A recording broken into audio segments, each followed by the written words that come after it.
এবারে নবীর উম্মতের দল ইহুদি নবীকে টাকা ধার দিল 1 মাস টাইম। নবী বললেন কত? 1 মাস পরে টাকা দিব। বলে না, আমাকে 80 মণ খেজুর দিলে হবে। সময় বাকি এখনো 4-5 দিন। ওই ইহুদি আইসা নবীর শরীরের মধ্যে হাত লাগায় বলে আমার পাওনাটা এখন দিয়া দাও। নবী বলেন সময় বাকি। বলে বাকি বুঝি না। এই কথা বলেই গালাগালি শুরু করল।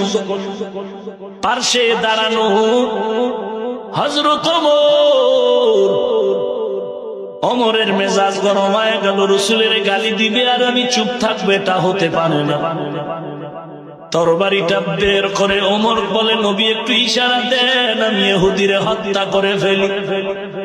মদিনার নবী বলেন ওমর খবরদার, চোখের ইশারায় কারো ক্ষতি করা আমি নবীর জন্য হারাম। চোখের ইশারায় কারো ক্ষতি করা যাবে না।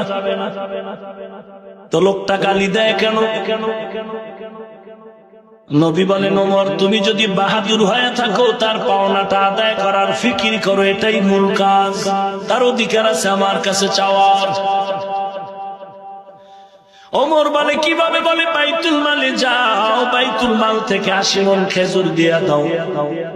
ওমর বলে চল ইহুদি ভাই, মদিনার নবীর আদর্শের গোলাম আমরা, তোমার পাওনাটা দিয়ে দেই, চলো।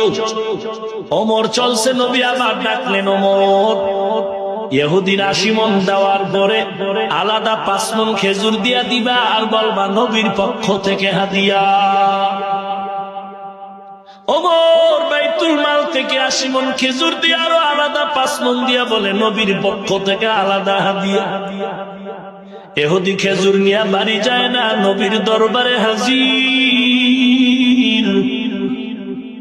ডাক দিয়া বলে ও পয়গম্বর, আমার পাওনা নেওয়ার তো কোনো টাইম লাগে না, লাগবে না। আমি ইচ্ছা করে আজকে আপনার সামনে আসলে আমি বহু পরীক্ষা করেছি, সব পরীক্ষায় পাস করেছেন, একটা পরীক্ষা বাকি ছিল।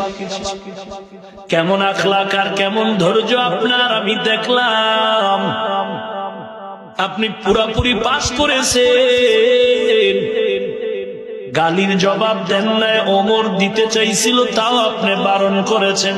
নবী আমারে মাফ করে দেন। আমি ফাইনাল সিদ্ধান্ত নিয়ে নিলাম, আমি এখন কালেমাওয়ালা মুসলমান হয়ে যাব। কোথায়